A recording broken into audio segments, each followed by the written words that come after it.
Welcome to Be Hero Media. I'm Tom, And I'm Brian. and we are here to discuss Or Fuss. over what's new What's trending? or what is to come Giggity. in pop culture.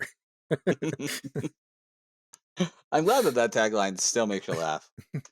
Every time. So last week, if you guys had a chance to listen to it, it was our review, a few weeks late, but our review of the 2022 Scream, which if you haven't checked it out, please do. It was fun time talking about it. Both myself and Tom really enjoyed the movie. But go back and hear what you said. It is spoiler filled. So please be warned, go watch the movie if you haven't. Where it's still the number one movie, or at least when we're recording this. I'm guessing you probably have, but CYA. Yeah. But based off of that movie, one of the big through lines in that movie is talking about toxic fandom. In that one, they're talking about the Stab series, which is a huge plot in the movie, is about the toxic fandom of that movie, or movie series. Yeah. And after we got done watching the movie, we started talking about toxic fandom in real life and realized this is a great episode. We're going to do this episode. Yeah. So It's real. I also think it is something that needs to be said about what toxic fandom is, and a recognition to what we all have as what could be toxic fandom. Yeah. So that being said, let me just give you a quick overview of a really summarized version of what toxic fandom is. So toxic fandom is basically your love or the love of something that you enjoy so much so that if somebody changes it or does something to it that is different or not what you're expecting it to be like, that you get so upset that you write something hateful, or you do some action to cause something, or you just get so upset that you choose to badmouth it on the internet. Um, and in Scream, they kill because of it. Yeah. So Surprise! it's very toxic. But I think it's a great commentary on how we are as a society right now with the usage of the internet, our lovely medium that we're bringing this to you over right now. Yes. Uh, where we have that ability of feeling an anonymity, of saying something that is really that, little devil voice in the back of your head. Yeah. That's where it should stay, but because we have the anonymity, we say it instead, not thinking of the ramifications that could come up. Yeah. And there are tons of versions of this out there, where you go from something like people crapping on an all females Ghostbuster movie before it ever comes out, and as such, it didn't draw well, Yeah. and everything else. Not saying it was a masterpiece by any means, but it was not a bad movie. And, Um, and quick, we're also not saying that you can't be critical of things. for sure, Brian will be the first to tell you that I am very critical of almost all things, everything. all I'm things. very much a critic, but I don't correct me if I'm wrong, but I try very hard not to be critical in a way that undermines someone else's love for something. I try to keep it as just like, I didn't enjoy it for these things, but I also try to be very understanding of why other people are still going to like it, and why they should. They shouldn't have to not like it because it didn't work for me. And that's okay. So if you're being critical, there is a right way to go about it. But we're talking about the toxicity, the people that are sending death threats to actors, right? To directors, to writers, to musicians. This goes beyond just movies and TV. This can be anything in entertainment, right? Yep. And Tom was right. Like, he's very critical on things. He doesn't like Star Wars, which I don't But I understand how want that's to. possible. I want to But so bad. but he's so critical on that, and I enjoy the ever living hell out of Star Wars, as everybody knows. Like everything Star Wars, that's out there. And Tom doesn't, which is his own thing. He's allowed to not like it. I'm allowed to like it, and we don't crap on each other for that. We don't get upset with each other. We try to We might rib each other a discuss. little bit, Yeah, but but like there's a always difference. in good fun and good taste. Yeah, it like, and there are aspects to these things too. Like I was saying with the all girls Ghostbusters movie, there's a lot of people hating on with the toxicity on the internet, talking about how, again, before the movie even came out, how they don't want girls in their Ghostbusters, and to a level that they were literally sending like messages and threats to uh, the directors and writers, to Melissa McCarthy, McKinnon, and people like that, because they were in this movie, right? And Yeah. they hadn't even seen this movie yet. No They one had. again, Star Wars, it was the same way. When Ryan Johnson did The Last Jedi, um, and people just crapped all over it again on the internet. And you have to remember, a lot of times when people go to see a movie, they're checking the reviews. They're looking at a movie as reviews on it, and you're allowed to have your opinion about a movie. But just because you did not like this movie does not mean that you should have the right to go and not only review it under yours, but make up a bunch of accounts to then go out of your way to make sure that this movie gets bad reviews so that people don't go see it because your opinion is God, Or to right? go out of your way to try and like harm someone's reputation or their career. Um, no, that's not okay. If this is causing you to act out against another human being, you're part of toxic fandom and you're part of the problem. We're all allowed to go into something that we enjoy and even do our own headcanon or fan fiction for it, right? We're allowed to let a movie go with what we think is the best way, but that doesn't mean that that's the way that they're going to go. You have to remember that every time a writer writes any story, they're going to what their idea of the story is. If a director is directing, they're directing what they've read and what their image of that writer's words are for them. So you see things like Harry Potter, like when they did the Harry Potter movies, people were crapping on some of the stuff that they didn't do. I mean, Harry Potter's beloved, right? My Yeah. young, my old daughter loves the style of it. It's huge, but there are still people that have toxic fandom for that because it was not a certain way. They did the play, what The was it called? new child something. It was something something child. Yeah. Um, I've- and they uh threw a huge uproar because the girl who played Hermione in the play was black. And nowhere in the yeah. books, and I've read these books to my kids, right? Nowhere in the books does it say she's white. Nowhere. Yeah. The only thing that talks about Hermione is she's got dark hair that's super frizzy, right? Yeah. And I mean, when I read the books the first time, I mean, this is going to sound a little stereotypical and partially racist, but I was thinking a black girl myself, because I read super frizzy hair. And again, I apologize if that offends anybody. I really do, but that's just how my headcanon was for it. I mean, don't get me wrong. Uh, Emma Watson did fantastic as that role, Sure. Yeah. but it's just how my headcanon was until I saw her. And now when I read the books to my girls, that's who I see. Yeah. But that doesn't mean that somebody can be something else. Like, I mean, it's called acting. It's not right? called life. You are acting. It is a role. This is not.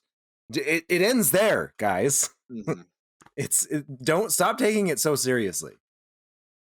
Enjoy the movie or the album or the TV show or the book, whatever. Enjoy it for what it is and recognize that this is just an interpretation of somebody's headcanon, And also right? recognize that it doesn't define you. It can be something that you hold dear, but if it's suddenly something that's not, that doesn't mean your identity has changed. You're fine. It's okay to stop liking something if it's no longer entertaining you. It's I love okay. I've been a big fan of the Three Doors Down for decades, but I don't love every song of theirs. I don't love every album of theirs. Yeah. Same for Linkin Park. I enjoy almost all of their first few albums. I wasn't a big fan of the later ones, but that's on me. Uh, Metallica was the same way. I wasn't a big fan of like Saint Anger, but I've enjoyed several of their albums before and after. Uh, and you can do the same thing with movies. Like, there's tons of movies out there that I've enjoyed. So many of them. I mean, look at Star Trek, the original Star Trek movies. There's a reason that the odd rule counted for Star Trek movies. That most people thought the first one wasn't good, the second one was fantastic, the third one wasn't good, the fourth one was great, the fifth one was bad, sixth one was good. It's because those people like, and there are going to be people who like out there who love Search for Spock, right? Um, it's just how people are. And It, sometimes it's not even like a matter of like the chronological order of when it was made. If like you might come, for example, Temple of Doom was the first Indiana Jones movie that I saw, and coincidentally it was my favorite for a while, and eventually, uh well, I mean, now it's The Last Crusade, but uh that's as it should be. but Um, again, like if your first introduction to something isn't the first thing, that first introduction might be your favorite, and that's okay, even if everyone else hates it. Another way to think of it too is think of as a great kind of uh, thermometer of this concept. Uh, think of what version of the Ninja Turtles animated series you watched, right? I grew up with the ones that came out in the late 80s, early 90s, right? Mm-hmm. And I enjoyed them. For me, that's the standard. But there are some who grew up with the ones that came in the middle 90s or the late 90s or the early 2000s or the early 2010s. I got They're I just gotta because Ninja. sorry, Go ahead. finish your thought. I was gonna say the Ninja Turtles have come out so frequently with new versions of it. There's always gonna be ones that you like better because that's the one that is the one you first watched or the one that was truest for you at that time. Yeah, I mean, but I quick side note with Ninja Turtles. The newest series on Nickelodeon, they had this really awesome, almost like Into the Spider-Verse, like, but they they did a The crossover crossover. with the original animated Ninja Turtles, with the original animation, like art style and voice actors, and I Yep. loved it. It was amazing. But another example of this would be Power Rangers, right? Like, how many versions of the Yeah. Power Rangers are there? There's tons of them. Now, I grew up with the original Power Rangers. Uh, and that's what I showed my kids, but they quickly found like dino charged Power Rangers and all sorts of like other ones, and like I never watched any of those, and now I watch them and that's stupid, but if for some reason I still enjoy watching the originals. I know that it's stupid, but it feels less stupid. It's not less stupid than these other series, but it feels like that to me, and that's part of, because I recognize that, I'm not going to be toxic about it and say, no, kids, you have to watch the originals. You can't watch. Nah, like there is a point where you just got to let go. Yeah. And two more examples before we end this. Um, Star Wars is a great example of this too, because you have such large generational gaps between them. Mhm. I love the original ones. And I wasn't a huge fan of the prequels, but I also enjoyed the new ones for a different reason. And that different reason is my oldest daughter enjoys them. And watching them through her eyes allows me to see them in a new light. That being said, she cannot stand the original ones because she thinks they're too slow. So it's all relative, man. And like I've got friends who are in their 20s now who watch the prequels and love them. Yeah. Um, and another one goes back to music. There have been studies done that talk about that music that you listen to between the times that you're a teenager, like about 14 to 15, to the time that you're in your later 20s, like 27, 28. Those are your golden age of music. So the music you usually listen to between then, that's the ones that you find that you keep coming back to. That's your music, right? For me, because I grew up with my parents who were big fans of music. When I was a teenager, so I grew up listening to a lot of late 70s, early 80s rock bands from like Boston, Chicago, Kansas, and then kept going to like Aerosmith. But I also listened to like Clint Black, Metallica, things like that. And then as I kept going on, I hit into the 90s. So I started listening to more stuff that was for me around then. You listened to Mbop, including didn't you? I did not Bop. I listened to it because Because you couldn't get when away I from was it. well, no. So as a poor kid living on the military bases, uh, and even here when I moved to Salt Lake, they had what was called the box, which was Yes. over the air antenna thing, It's and like MTV literally, on well, local no, channels. it was kind of MTV-ish because they had music videos, but it was a call-in thing. So Yeah. you would call in and pay for like a request thing. So you call in on the radio, but you would call in for that. And when I was first came out and I was first listening to it, Bop was on there a crap ton, Yeah. and I would mute it. I would mute my TV when that song came on, and that was for me. I was not a fan of the Hansons and Bop. Uh, but I'll tell you what, right now, when uh, "Genie in a Bottle" by Christina Aguilera or Britney's "Hit Me One More Time" came on, Oh yeah. I also muted that for a different reason. Um But with that being said, I listened to a ton of stuff in the '90s. My first album I ever bought, which the date me was on a cassette, was "Ice Ice Baby" by Vanilla Ice, and my second one was also Vanilla Ice, "Ninja Rap," going back to Ninja Turtles, Naturally. because it's just how it was for me. But I'm never gonna put somebody down for liking the music that they like, in a toxic way. I might make Sometimes this a is referred joke. to as like gatekeeping, right? Like, Yeah. you're not manly enough if you don't drink an IPA. If it's not a full on whiskey, like you can't drink sugared alcohol. Like there's gatekeeping in lots of different things. Mhm. Music, movies, TV. Like, don't be a gatekeeper. It's toxic as man. Get the out. No, like what I would say is honestly be a doorman. A doorman is a person that brings people into something. Yes, A gatekeeper is someone that's keeping them out. If it's something that you enjoy, that you love, be that doorman. Because then you can express it to that person and then see it through their eyes, like I've done with my oldest daughter on Star Wars. exactly. Meet them on their level and help show them why you're passionate Mhm. about it. Give them new perspectives. And if need be, explain things to them. Like when something happens and something Star Wars wise, or something weird, Tom doesn't be like, "Oh, that's stupid." I usually get a message saying like, "Wait, how did this work? Or where did this come from? Or who's Thawne?" Right? That kind of thing. And I like, "Oh, dude, you don't understand, dude." Or like comic books is a great example. I love comic books my whole life, Yeah, and so when something happens in a comic book, or we're watching like a movie comic book wise, and something that's obviously a reference to something pops up, I'll get a message from Tom and be like, "So what's this about?" I'm like, "Oh, bro, you don't understand. No, you don't." you don't get a message I'll tell from you why this me. is important. I read comic books too. There is very very rare situations where you know more than me in a comic book. It does happen. It does happen, and I have, yes, gone to you, not through text, you son. Well, I gotta say, text now. We don't work together, so we only text each other anymore, or do this.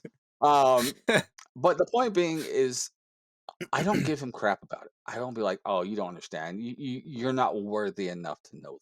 Yeah. Right?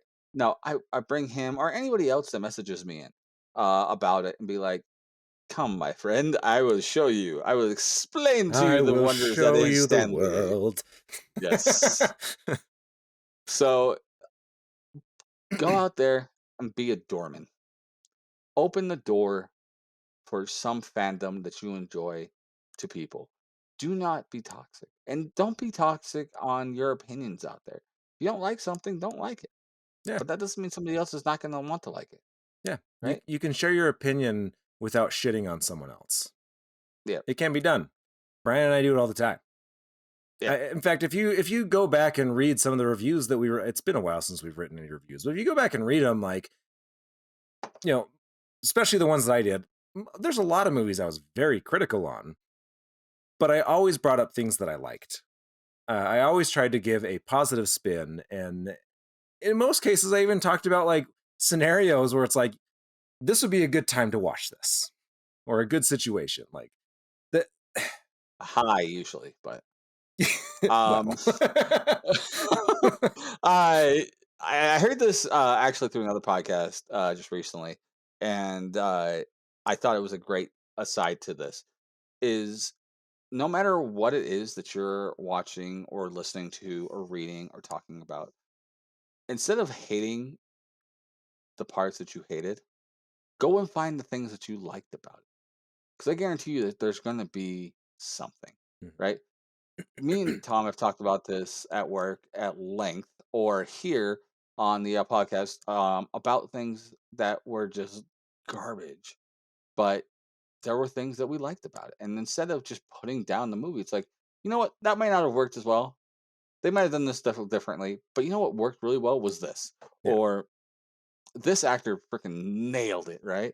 They were the best part of that movie because of this. That's the way we tried to look at it because where we're at in our positions, we know that, somebody might come along and watch our videos or listen to the episodes of a podcast and be like, these people said that there was good parts on this. Maybe I should go look through it through those eyes. Yeah. And that's what we're hoping for you guys to do the same.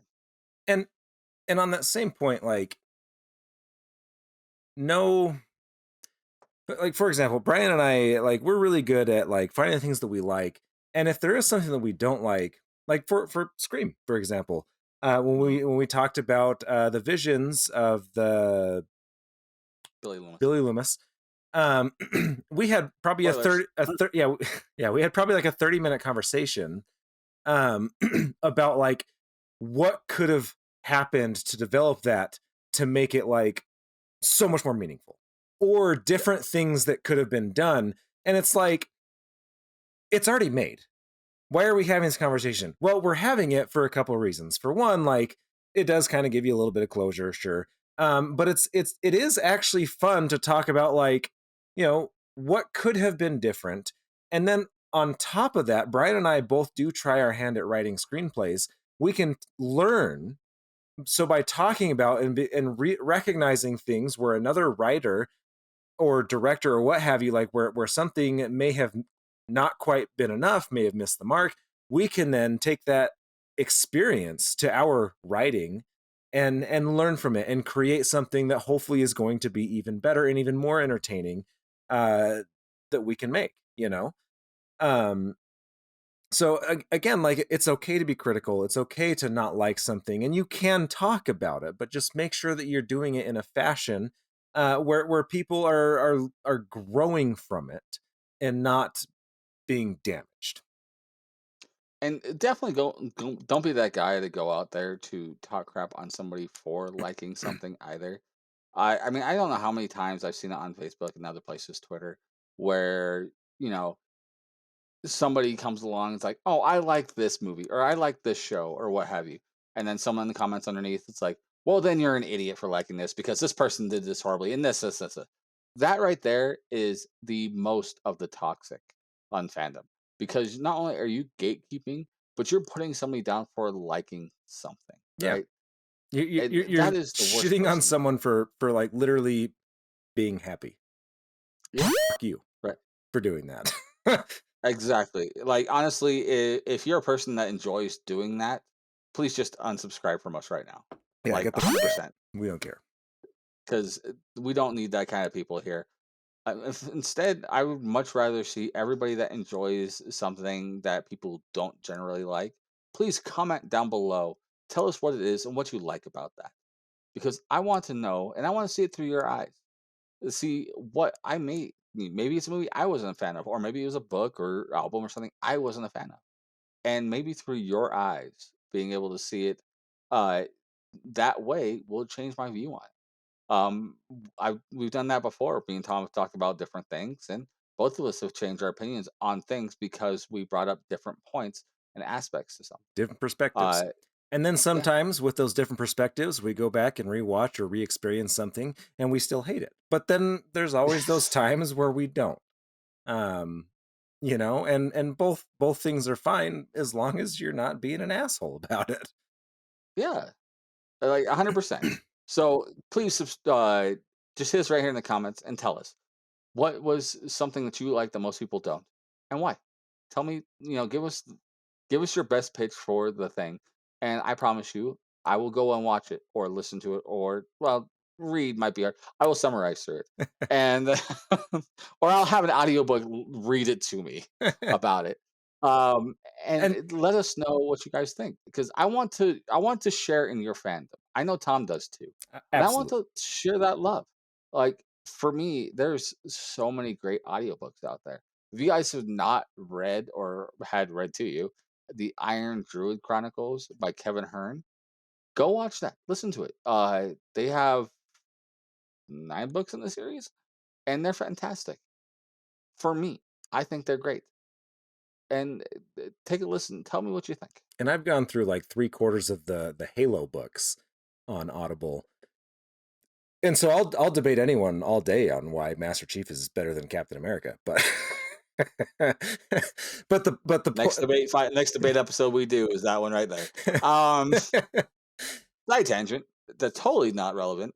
But did you see that they on Spotify they are doing a radio series called Halo Infinite, which is a Halo story with Master Chief as a weekly episodic thing. I did not, but that really makes me happy. So It is my favorite sci-fi franchise of all time. it is fantastic. So, but guys, again, let us know what you think about this, and please go out there and, like I said, be door people, door men, door women, door whatever gender you subscribe to, and go and express the fandom love that you have for something to somebody.